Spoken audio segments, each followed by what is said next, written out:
Assalamu alaikum warahmatullah. Hello and welcome to everyone in the Buhria Memorial Institute channel.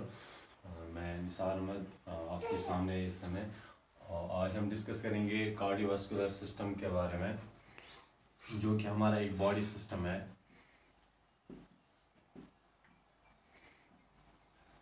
Cardiovascular system, या हम इसको circulatory system भी कह सकते हैं।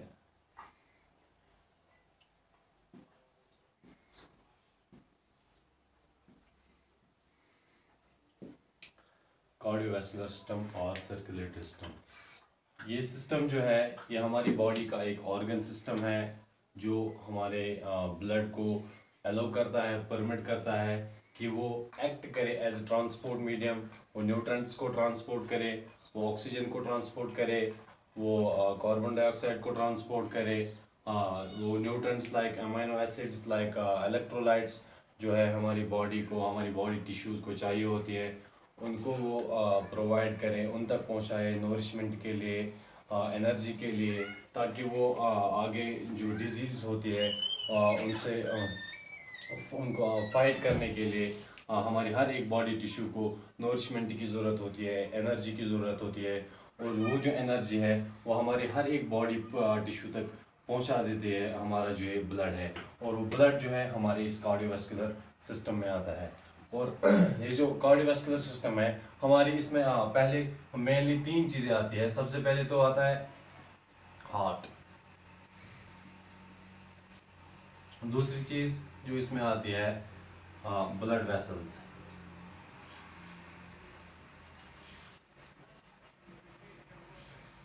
और तीसरी चीज ब्लड वेसल्स, इसमें मेनली हमारी आर्टरीज आती है, इसमें वेन्स आती है, कैपिलरीज आती है, वेन्यूल्स आती है। और हम इन सब ये जो ये कॉम्बिनेशन है इनकी, इस सब को हम यूजुअली हम इसको ब्लड वेसल्स कहते हैं। और तीसरी चीज़ जो है इसमें जो मेन है ब्लड। ये तीन चीज़ें जो है ये मेनली हमारे कार्डियोवास्कुलर सिस्टम या सर्कुलेटरी सिस्टम में आती है। और हम इन्हीं तीनों को इलाबरेट करके मैं ट्राई करूँगा कि आपको समझाऊँ अच्छे से। और सबसे पहले जो है हम हार्ट के बारे में डिस्कस करेंगे।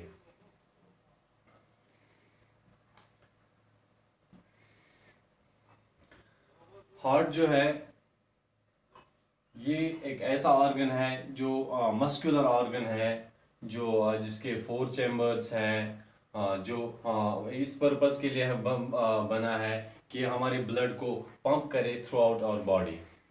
और मैं यहाँ पे एक सिंपल सी एक डायग्राम बनाऊंगा जिससे आपको इजीली अंडरस्टैंड हो जाएगा, जिससे आपको इजीली समझ आ जाएगा कि हार्ट जो है किस पर्पस के लिए बना है और कैसे ये काम करता है, कैसे ब्लड को पंप करता है थ्रू आउट आवर बॉडी।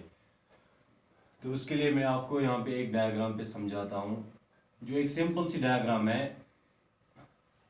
ये डायग्राम जो है ये एक्चुअल डायग्राम नहीं होगी हार्ट की, लेकिन आपको समझाने के लिए मैं यहाँ पे बनाऊंगा।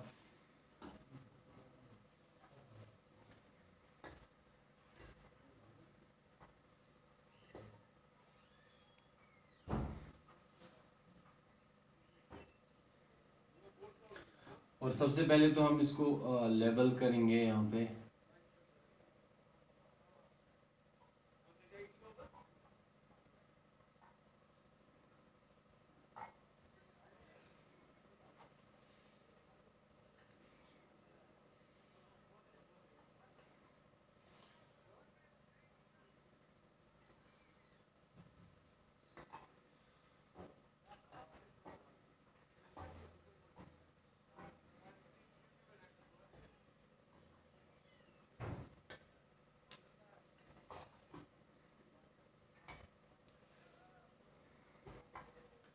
ये मैंने एक सिंपल डायग्राम जो है हार्ट की बनाई है, इसलिए ताकि आपको इजीली इससे समझ आ जाए। इसकी लेबलिंग जो है, ये जो आप ऊपर से ये वाली स्ट्रक्चर देख रहे हो, इसको हम कहते हैं सुपीरियर वेना केवा। सुपीरियर, मैं यहाँ पे शॉर्ट फॉर्म में लिखूंगा सुपीरियर वेना केवा। और यहाँ पे इसके नीचे जो है यहाँ पे इसको हम कहते हैं इंफीरियर वेना केवा। आगे मैं आपको बताऊंगा कि कौन सा है सुपीरियर वेना केवा, जो इसकी क्या फंक्शन है, ये क्या करता है। इंफीरियर वेना केवा जो है ये कौन सा काम करता है, कहाँ से ब्लड को लेके आता है और कहाँ उसको ले जाता है। फिर ये जो यहाँ पे आप आर्टरी देख रहे हो, इसको कहते हैं पल्मोनरी आर्टरी।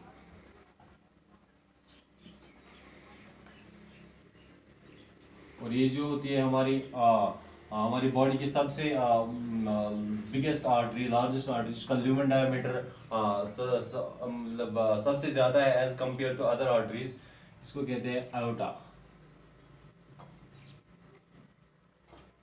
और यहाँ पे जो आप ये कॉम्बिनेशन ऑफ 4 आर्टरीज यहाँ पे, इनको कहते हैं हम, सॉरी वेन्स है, इनको हम पल्मोनरी वेन्स कहते हैं।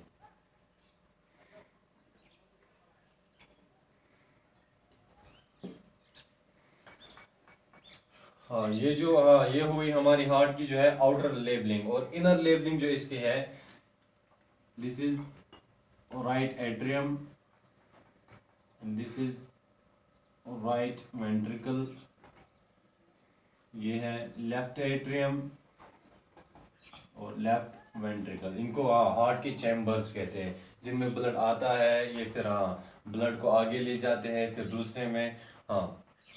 सबसे पहले जो है हमारा हार्ट जो है, इसके 2 हिस्से हैं, एक है राइट वाला हिस्सा और एक है लेफ्ट वाला हिस्सा। राइट वाला हिस्सा जो है, जिसमें राइट एट्रियम और राइट वेंट्रिकल है, ये इसलिए है ताकि हमारी बॉडी में जो भी वीनस ब्लड हो, जो भी इम्प्योर ब्लड हो, जो भी नासाफ ब्लड हो, वो इसमें आ जाए। ये जब क्या होता है, हमारी वेन्स जो होती है, जो भी हमारा वीनस सिस्टम होता है, वो कनेक्टेड होता है सुपीरियर वेना केवा और इंफीरियर वेना केवा के साथ। जो हमारा अपर लिम्ब होता है, हमारी बॉडी का ऊपर वाला हिस्सा, वो वहां से जो वीनस ब्लड आता है, वहां से जो इम्प्योर ब्लड आता है, गंदा खून आता है, वो यहाँ से आता है सुपीरियर वेना केवा से। सुपीरियर वेना केवा से आके यहाँ पे एंटर करता है राइट एट्रियम में। और जो हमारा लोअर लिम्ब होता है, हमारी बॉडी का नीचे वाला हिस्सा, जिसमें हमारी लेग्स आती है या हमारे आर्म्स भी उसमें आती है, तो वहां से जो हमारा इम्प्योर ब्लड आता है, वो आता है इंफीरियर वेना केवा से। क्योंकि इसमें सुपीरियर का मतलब ही हुआ ऊपर वाला हिस्सा और इंफीरियर का मतलब ही हुआ नीचे वाला हिस्सा। नीचे वाले हिस्से से जो भी ब्लड आएगा, इम्प्योर ब्लड, वो इंफीरियर वेना केवा से आएगा। जो हमारे ऊपर वाला हिस्सा जो हमारे बॉडी का, वहां से जो वीनस ब्लड आएगा, वो सुपीरियर वेना केवा से आएगा। तो दोनों इन वेन्स से जो है ब्लड आता है, ये दोनों वेन्स सुपीरियर से और इंफीरियर से ब्लड लाती है और राइट एट्रियम में वो सारा जमा हो जाता है। जो भी हमारा इम्प्योर ब्लड प्योर होने के लिए, नासाफ ब्लड साफ होने के लिए आता है, वो इन्हीं 2 वेन्स से आती है, सुपीरियर वेना केवा से और इंफीरियर वेना केवा से, और आगे जमा हो जाता है इस राइट एट्रियम में।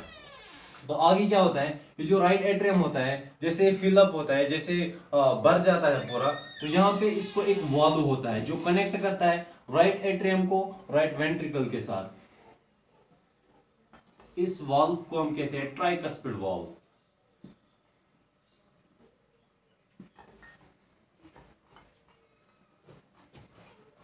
ये ट्राइकस्पिड वॉल्व जो होता है, ये कनेक्ट करता है राइट एट्रियम को राइट वेंट्रिकल के साथ। जैसे फिलअप हो जाता है, ये वॉल्व जो है ये धीरे धीरे खुल जाता है। तो क्या, जैसे ये खुलना शुरू हो जाता है, तो यहाँ से राइट एट्रियम से ब्लड नीचे आना शुरू हो जाता है और चला जाता है यहाँ पे राइट वेंट्रिकल में। लेकिन ये जो ब्लड है राइट एट्रियम में, ये वीनस ब्लड है, इम्प्योर ब्लड है, और वही इम्प्योर ब्लड चला जाता है राइट वेंट्रिकल में। जैसे कि यहाँ से ये ब्लड जो है सुपीरियर और इंफीरियर वेना केवा से राइट एट्रियम में आता जा रहा है, हमारी सर्कुलेशन होती जा रही है, वैसे ही ये प्रोसेस भी यहाँ पे होती जा रही है कि ये इम्प्योर ब्लड राइट एट्रियम से राइट वेंट्रिकल में चलता जा रहा है। और जैसे कि ये राइट वेंट्रिकल जो है फिलअप होता है, पूरा भर जाता है, तो यहाँ पे यहाँ पे एक आर्टरी है जो पल्मोनरी आर्टरी है। पल्मोनरी मतलब यहाँ पे पल्मून जो है, pulmon it's a professional name of lungs जो है, उसको हम प्रोफेशनली पल्मून कहते हैं। ये पल्मोनरी आर्टरी हम इसको इसलिए कहते हैं क्योंकि ये इस ब्लड को, इस इम्प्योर ब्लड को, इस वीनस ब्लड को, नासा ब्लड को लंग्स तक ले जाती है। यहाँ से जैसे कि यहाँ से ये पल्मोनरी आर्टरी जो है ये वीनस ब्लड को कैरी करती है राइट वेंट्रिकल से। और यहाँ पे मैं एक छोटा सा स्ट्रक्चर बनाऊंगा।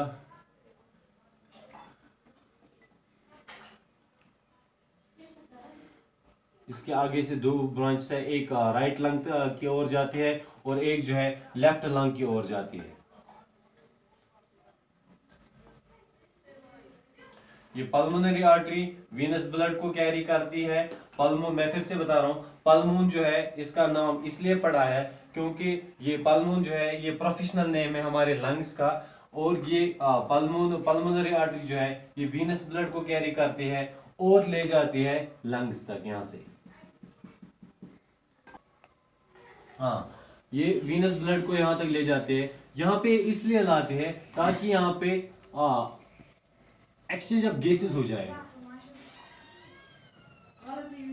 एक्सचेंज ऑफ गैसेस, हाँ, एक्सचेंज ऑफ गैसेस क्या होता है कि हमारा जो इम्प्योर ब्लड होता है वो यहाँ से आता है, उसमें मेनली कार्बन डाइऑक्साइड होता है। कार्बन डाइऑक्साइड की वजह से वो इम्प्योर होता है। और यहाँ पे हमारे लंग्स जो है उसमें छोटे छोटे होल्स होते हैं जिनको हम एयर सैक्स कहते हैं या अल्वियोले कहते हैं।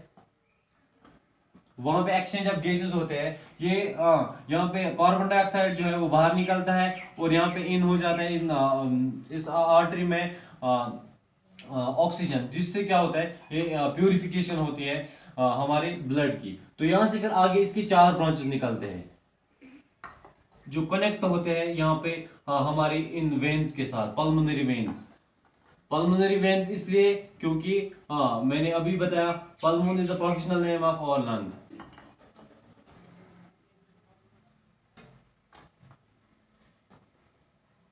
और यहाँ पे एक इंटरेस्टिंग बात जो है जो मैं बता रहा हूँ कि ये जो है हमारी बॉडी में जो भी वेन्स है वो इम्प्योर ब्लड कैरी करती है। हमारी बॉडी में जो भी वेन्स है वो नासा ब्लड कैरी करती है। लेकिन ये जो है ये वेन्स जो है ये एक्सेप्शन है यहाँ पे, ये प्योर ब्लड यहाँ पे कैरी करते हैं। और जो भी आर्टरी है वो हमेशा pure blood, oxygenated blood carry करती है। लेकिन हमारी जो पल्मोनरी आर्टरी है ये इम्प्योर ब्लड कैरी करते हैं। तो यहाँ पे जब एक्सचेंज ऑफ गैसेस हो गया, हाँ, ब्लड में यहाँ पे ऑक्सीजन मिल गया तो इसकी प्यूरिफिकेशन होगी, ये ऑक्सीजनेटेड हो गया। तो यहाँ से फिर ये साफ ब्लड जो है यहाँ पे आ जाता है इन चारों वेन्स में से और चला जाता है लेफ्ट एट्रियम में। लेफ्ट एट्रियम में पल्मोनरी वेन्स की ओर से जब ये लेफ्ट एट्रियम में ब्लड आ जाता है, जब ये भर जाता है, पूरा हो जाता है, तो यहाँ पे एक वॉल्व है, इसको हम कहते हैं मिट्रल वॉल्व या बाइकस्पिड वॉल्व भी हम इसको कह सकते हैं। जैसे ही फिलअप हो जाता है और यहाँ से इसी वॉल्व के जरिए ब्लड जो है हमारे लेफ्ट वेंट्रिकल में आ जाता है, जो हमारी बॉडी का, जब हमारे हार्ट का सबसे बड़ा चैम्बर होता है। जैसे कि इस लेफ्ट वेंट्रिकल में हमारा ब्लड जो है पूरा भर जाता है, तो यहाँ पे हमारी बॉडी की सबसे बड़ी आर्टरी जिसको आयोटा कहते हैं, उससे ये लेफ्ट वेंट्रिकल जो है उसको इस प्योर ब्लड को, अब ऑक्सीजनेटेड ब्लड को इससे निकाल के इसको पंप करता है आर्टरी से। यहाँ पे एक वाल्व होता है जिसको हम आयोटिक वाल्व कहते हैं,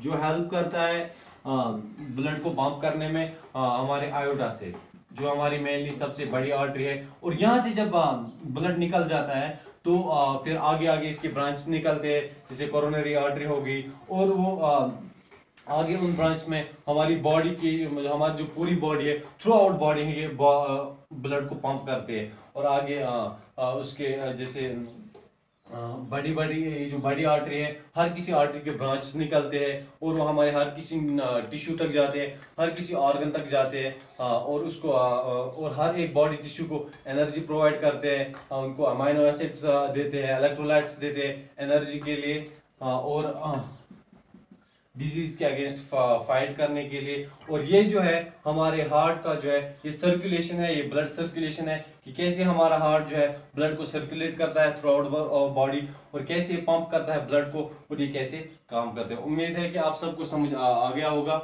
और आगे जो है इंशाल्लाह हम ब्लड वेसल्स को का टॉपिक जो है इसको क्लियर करेंगे और फिर ब्लड को टच करेंगे। अस्सलाम वालेकुम व रहमतुल्लाहि व बरकातहू।